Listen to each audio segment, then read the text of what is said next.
So back in 2014, a little indie film was released. You've probably never heard of it. It was called The Lego Movie. It raked in over $468 million worldwide. Now prior to its release, there were many skeptics who thought the film was going to be one huge advertisement, which it was. The film was critically acclaimed, winning several awards, including a BAFTA for Best Animated Movie. Now this got me wondering about what happened to the other Lego movies. You know, all 50 of them. You know, Cheryl Cole has literally had less names than the amount of Lego Star Wars movies there are. So I thought we'd take a trip down memory lane to have a look at some of the older Lego movies that have been forgotten. And what better place to start than in 2001 with the first Lego movie I found, Jack Stone.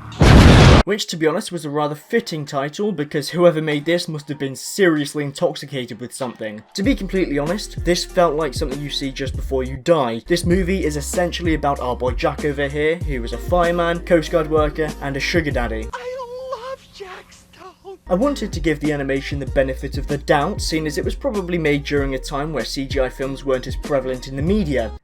If only that had been the case. In the same year, Shrek and Monsters Incorporated were released, arguably some of the best animated movies of all time. Meanwhile, over here, Lego couldn't even figure out the basic laws of physics. And you think that's bad? Well, take a look at some of the voice acting, which, by the way, was done by 3 people for the entire movie. When in doubt, shout! Can do, will do!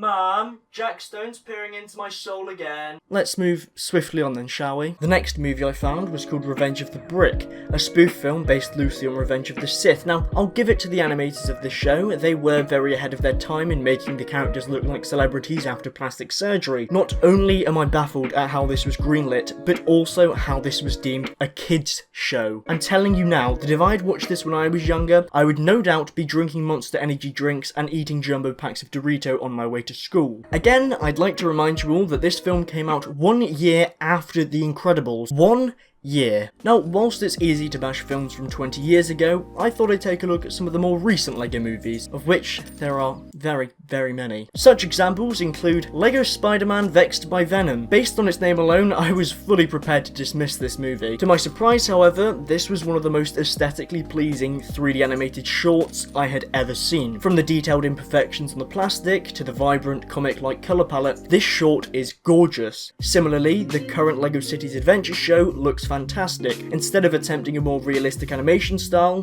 the show embraces the comic nature of Lego, thus producing another fantastic advertisement. These aren't advertisements, you mother. Are you sure about that? You know, I actually produced a graph with the information on the number of licensed and unlicensed Lego film shorts, etc. There is an unquestionable correlation between the number of TV shows and the movies compared to the overall sales of Lego, which perfectly coincides with the recovery from the stock market crash in 2009. Boom! It is worth taking note that this is based on data from Wikipedia, but shut up. I decided to ask Instagram what their favourite animated Lego TV shows or shorts were. There were a lot of people who said Ninjago was their favourite show. Some said the Yoda Chronicles, and some even completely dismissed the question and said the Lego Movie. Idiots. The fact that Ninjago was said so many times really began to highlight to me why it has been around for nearly 10 years by this point. Whilst it's one thing to make a movie or TV show to sell toys, it's another thing to make the show compelling and engaging enough so that kids will go out of their way to purchase merchandising. It's the same reason that franchises such as Star Wars and Marvel sell so much merchandising. Instead of being mindless drivel used to sell toys, their movies and TV shows are entertaining enough to encourage viewers to buy an action figure of their favourite character.